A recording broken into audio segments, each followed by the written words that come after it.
So I want you to pause in your tracks for a second and imagine this. Africa with its own Amtrak, a modern continent-wide railway system linking Cape Town to Cairo, Lagos to Nairobi, Dakar to Johannesburg. Here's the truth. There is one thing every superpower in modern history has in common: a high-powered railway system. America became a global giant because Amtrak and its predecessors stitched the country together one state at a time. China built the largest high-speed rail network on Earth and became the factory of the world. Europe, connected by rails that carry millions daily, powering $1 trillion regional economy. But Africa, home to the world's youngest, fastest-growing continent, still moves like a colony. Slow roads, clogged borders, endless checkpoints, goods that take weeks and sometimes months to travel a distance they should cover in hours. And yet, the recently completed US-backed Libido Corridor just gave us a blueprint of how a continental-wide railway system would be a game changer. Because with a single railway, Angola, Zambia, and the DRC cut transport time from 30 days to 3. A single line increased regional trade, reshaped global mineral routes, and gave Africa real bargaining power in the clean energy transition. It proved something powerful. Trains don't just move minerals. Trains move economies. Trains move nations. Trains move people. And the biggest what if of our generation is this. What would actually happen if Africa built one, linking the entire continent? Today, we're breaking it all down. The economics, the politics, the history, the possibilities, and the uncomfortable truth about why this hasn't happened yet. And more importantly, what would happen if it finally did?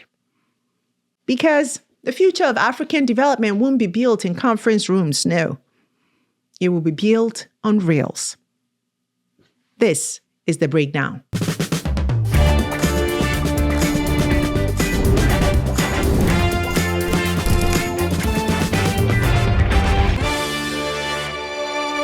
The payout is $16,000 for every mile. 3 times that over rough terrain. Between $250,000 and $800,000 per mile today. With no designated meeting point, the faster each company works, the more they take from their competitor. And in the summer of 1868, Durant's Union Pacific reaches a milestone in Wyoming, 888 miles, the halfway point between Sacramento and Omaha. Yet Durant has no intention of slowing down until the government intervenes. So if you look closely at history, and I'm not talking about the history they teach us in school, but the history that explains power, you notice one thing. Every nation that rose on rails. That's right. Let's start with the United States.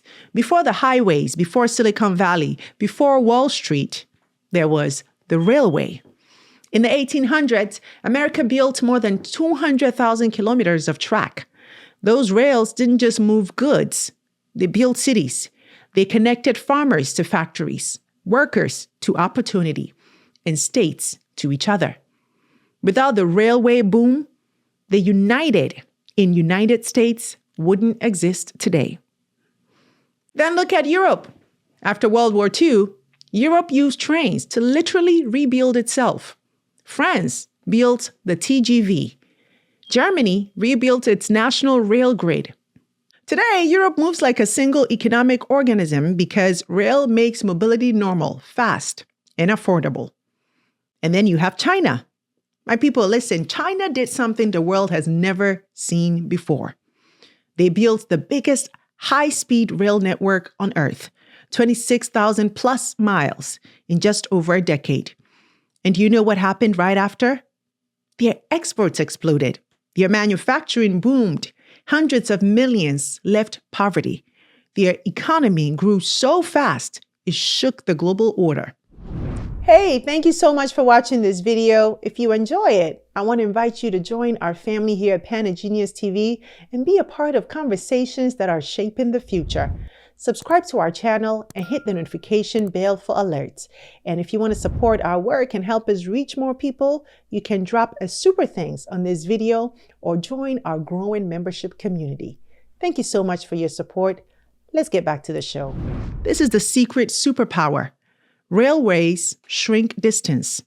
And when you shrink distance, you shrink poverty. Because here's what most people don't understand. When movement is slow, development is slow. When movement is expensive, opportunity is expensive. When movement is just unpredictable, economies cannot grow. But you see, Africa never really got that chance. Why? Because the railways that were built in Africa during colonialism were never designed to connect Africans to Africans. They weren't designed to build nations, only to extract from them. Trains went from mines to ports, from plantations to ports, from resource centers straight out of the continent. Not east to west, not west to north, not connecting regions, not building markets, not linking African people to each other. So when independence came, we inherited railways that didn't serve us. And instead of reimagining them, many leaders abandoned them. Roads became the focus. Cars, buses, trucks, a road-heavy model that made everything slower and more expensive. Meanwhile, the rest of the world stayed on rails. And Africa, the continent with the most to gain, stayed stuck. But then something happened, something that proved the old story could actually be rewritten. The Lobito Corridor. A few months ago, the DRC sent the first copper shipment on this railway for transit onward to the United States. The trip used to take 45 days to get to the United States from that. But now it takes less than 45 hours. 45 hours because of the changes you've made. It's a game changer. This facility will now be able not just to take in raw materials from its outgrowers in a scheme, small-scale farmers, having input supply to them, having an off-take, assured market, a fair price, improves their lives.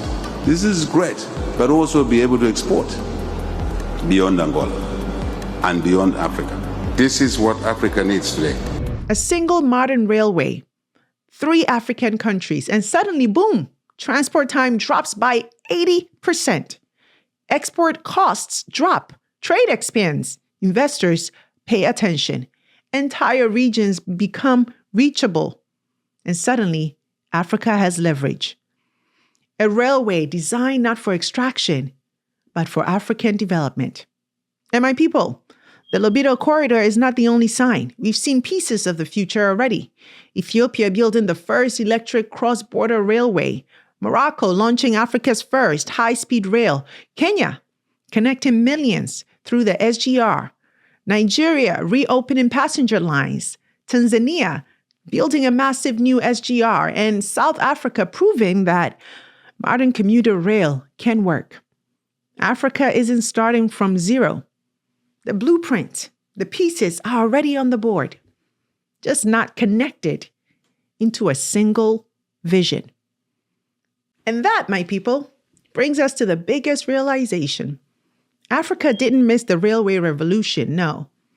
It was never given a chance to start it. But now, for the first time, we can build our own. And the question becomes, what happens when we do? The Port of Lobito is a serious opportunity to create a hub on the Atlantic coast to import and export goods and products from Zambia, DRC to the coast. It's really an opportunity to create an alternative to the Indian Ocean coast. As head of an investment banking advisory firm who's lived in Angola for more than 20 years, Pedro Neto says it's much more than moving metal from the mines. As they could export copper and manganese from DRC and Zambia, you could also use Lobito to bring the goods to the interior using the Lobito port. you see on this railway corridor in Lobito, you have a huge importance of the agriculture sector, and that could be a huge point in favor of developing the port. Now, when we talk about railways, people think it's just about trains, tracks, and tunnels. But this is much bigger than that. A continental Amtrak, as I call it, wouldn't just move goods. It would change the rhythm of life daily in Africa. Let's break it down further. Number one, food would actually become affordable. Today, food is expensive in Africa, not because the food doesn't exist, but because moving it is slow, costly, and chaotic. A tomato grown in Burkina Faso can cost more in Accra than a tomato imported from Spain. Think about that.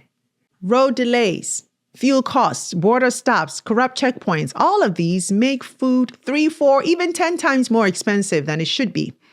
But with rail, farmers could move crops in hours, not days. Produce would arrive fresh. Transport costs would drop by 30 to 60%. Cities would finally have affordable food markets. If Africa built its own Amtrak, my people, food inflation would collapse. Number two, a jobs explosion, especially for young people, and this is a big one. Africa has the youngest population on earth, but also some of the highest unemployment. A continental rail network will change that overnight. Millions of construction jobs, skilled technicians and engineers, welders, electricians, planners, operators, new businesses along stations and routes, manufacturing centers that emerge because rail makes movement predictable. And the best part, railways don't just create jobs, they create industries. Number three, border cities would become economic zones. You see, right now, border posts are bottlenecks, places where time goes to die. But with a rail network linking African capitals, border towns would become logistics hubs, trade centers, warehouses, storage and distribution zones, industrial parks. Instead of slowing Africa down, borders would become engines of growth, just like Europe. Number four, travel would become accessible, fast, safe, and dignified. Because let's be honest, moving across Africa is a nightmare. Flights are too expensive. Buses are slow and dangerous. Roads are unpredictable. Routes are not connected. A trip from Dakar to Lagos, a headache. From Nairobi to Lusaka, almost impossible without flying. But with an Amtrak in Africa, movement would no longer be a privilege. It would be a right. Number five, African unity would move from slogan to reality, right? We cannot talk about one Africa, Pan-Africanism, or the African Continental Free Trade Area if people and goods cannot move. Right now, the dream of unity is blocked by logistics. But if Africa had its own Amtrak, suddenly a trader in Malawi can sell directly to a market in Kenya. A tech worker in Rwanda can take a job in Tanzania. Students from Ghana can study in Côte d'Ivoire without spending a fortune. African tourism becomes cheaper, faster, more culturally connected. The African Continental Free Trade Area finally becomes real. Because unity is not built on speeches. Unity will be built on movement. A movement, my people, is built on rails. Number six, a continental market becomes possible for the first time. Every major economic bloc in the world has one thing, a reliable transport spine. Africa doesn't have one. That's why a country of 1.4 billion people still trades more with Europe and China than with each other. But with a continental rail, suddenly Africa becomes the world's largest connected emerging market. Companies would expand. Investors would commit long-term. Small businesses would scale. Trade would finally stay within the continent. My people, this rail system wouldn't just connect cities. It would connect futures. Now, let's talk about money because this is where the numbers get wild, okay? When people hear railway, they think of trains. But Economists, they know better. A railway is an economic engine disguised as infrastructure. Let me show you exactly how an African Amtrak could reshape the entire continent's GDP. Number one, Amtrak would slash transport costs, and that alone changes everything. Right now, Africa has the highest transport costs in the world. Think about that. Moving goods across Africa can cost up to 3 times more than moving goods across Europe or Asia. Rail moves 10 to 50 times more cargo than trucks at 30 to 60% lower cost with far fewer delays. And when you cut transport costs, you trigger lower everything, right? This alone can add hundreds of billions to Africa's GDP. No exaggeration here. And number two, railways attract manufacturing like magnets. I mean, just look at China, look at Vietnam, look at India. Countries don't become manufacturing giants because labor is cheap. They become manufacturing giants because logistics are reliable. What do factories need? Predictable delivery, cheap movement, fast shipping, stable supply chains. Rail provides all of this. If Africa built its own Amtrak, manufacturers worldwide would relocate production to African rail corridors. And think about it. Electronics assembly in Nigeria, garment factories in Ethiopia, food processing in Kenya, automotive parts in South Africa, renewable energy manufacturing in Morocco, mining to metals processing in Zambia and the DRC. The point is that instead of exporting raw materials, Africa would finally export finished products. This is how you grow GDP by trillions. And number three, rail unlocks land value and creates new cities. Every time a station is built, land prices rise. You have new markets, new housing, logistics hubs, industrial zones. Rail is one of the fastest ways to create new urban economies. And Africa is urbanizing faster than any continent on Earth. Number four, regional trade would skyrocket. Only 16 to 18% of African trade happens within Africa, the lowest in the world.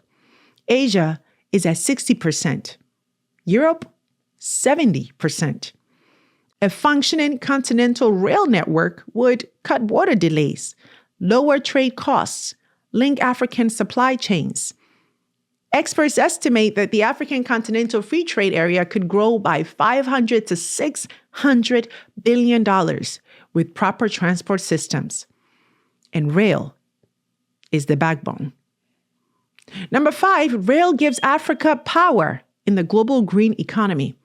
You see, Africa holds 70% of the world's cobalt and huge reserves of copper, manganese, and lithium, minerals that power the clean energy transition.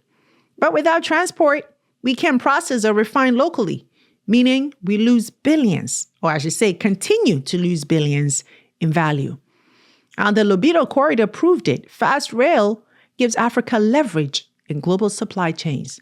A continental system could add hundreds of billions in value-added manufacturing. So the bottom line here, my people, this is the trillion-dollar opportunity we've been looking for. When you combine lower costs, higher trade, industrial growth, new cities, youth employment, and value addition.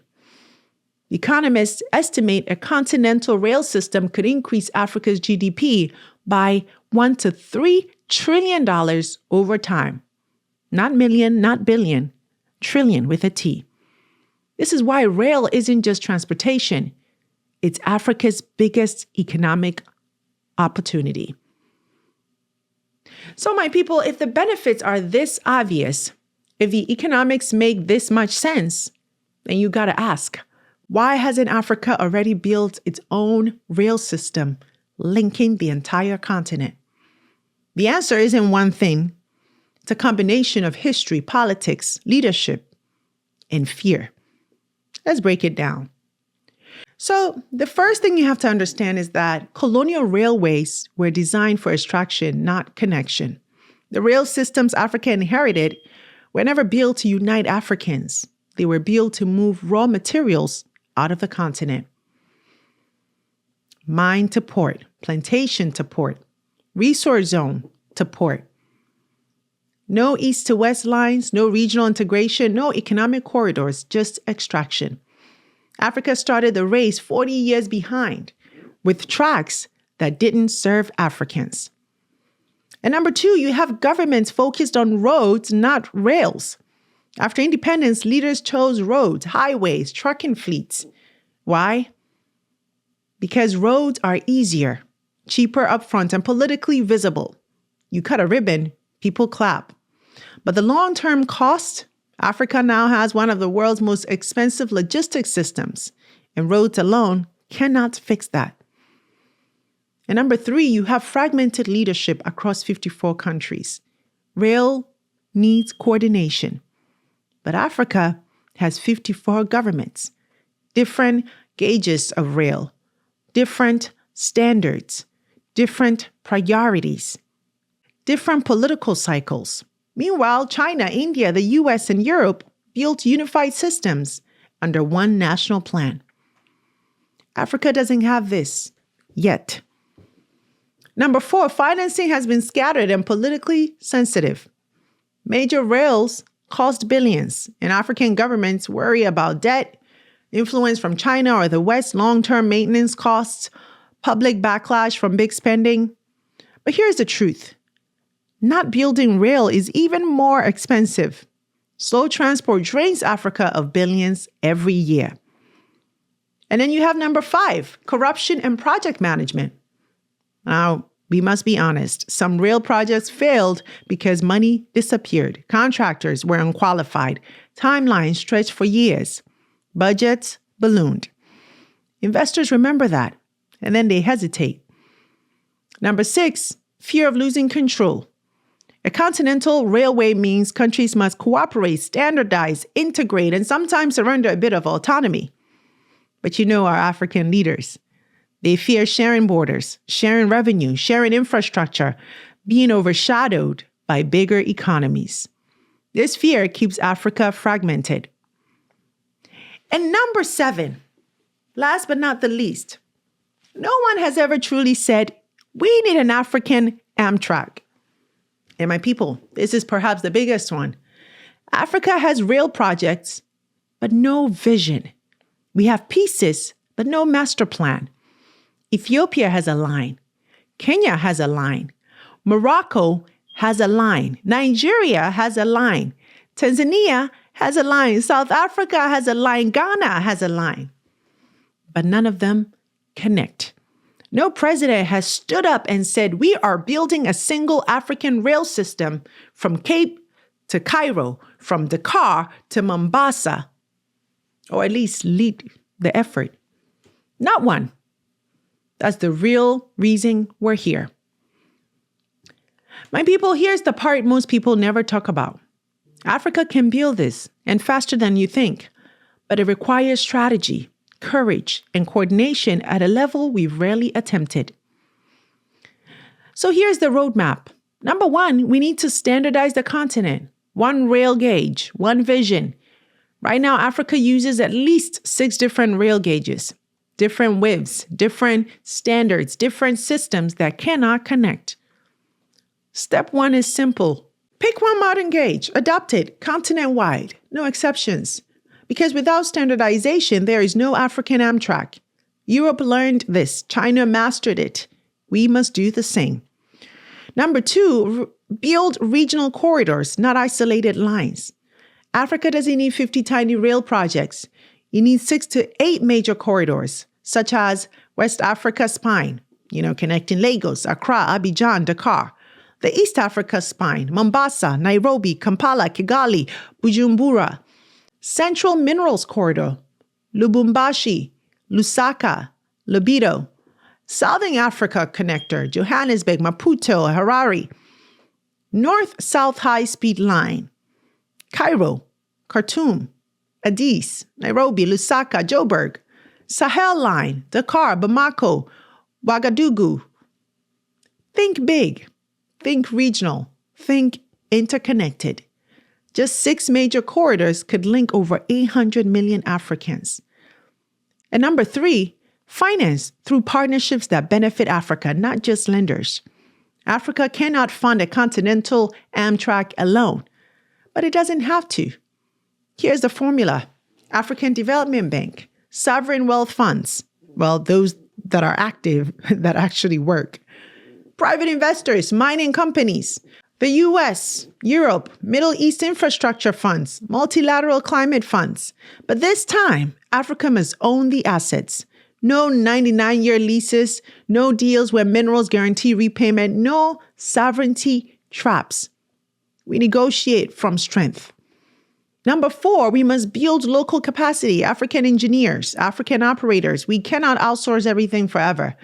And to build Amtrak, Africa needs rail universities and technical institutes, engineering training programs, maintenance hubs, manufacturing of rail parts locally. African operators trained for high-speed systems, not just building tracks, building people who can run them. Number 5, create an African rail authority like the AU, but for infrastructure. A continental vision needs a continental institution. An African rail authority would set standards, coordinate finance, resolve disputes, ensure cross-border integration, monitor corruption and efficiency, and create long-term continuity across elections. Because big projects die when policy cycles change. This one must outlive presidents. So, my people, where do we go from here?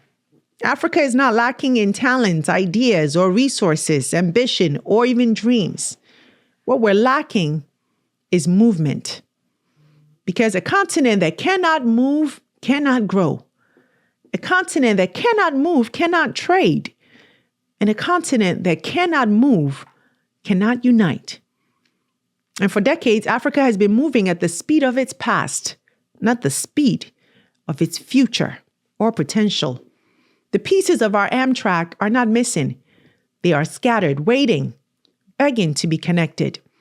So imagine an Africa where Lagos, Johannesburg, Nairobi, Accra, Addis are no longer isolated markets, but connected engines of a single, unstoppable economy. Imagine the world looking at Africa not through pity or stereotypes, but through respect, because we built the infrastructure of a superpower. My people, this is not a dream. This is a decision. It's a choice. A decision African leaders must make. A decision we, the people, must demand. A decision future generations will judge us by. So, here's the question I want to leave with you. If Africa built its own Amtrak, what part of your life would change first? Would it be your business, your income, your family, your opportunities, your access to the continent, your pride in what Africa can accomplish? Let me know in the comments and let's talk about it. And let's dream together, shall we? And share this video with someone who believes Africa deserves to move fast, forward, and together. That's it for today's show. Thank you so much for watching.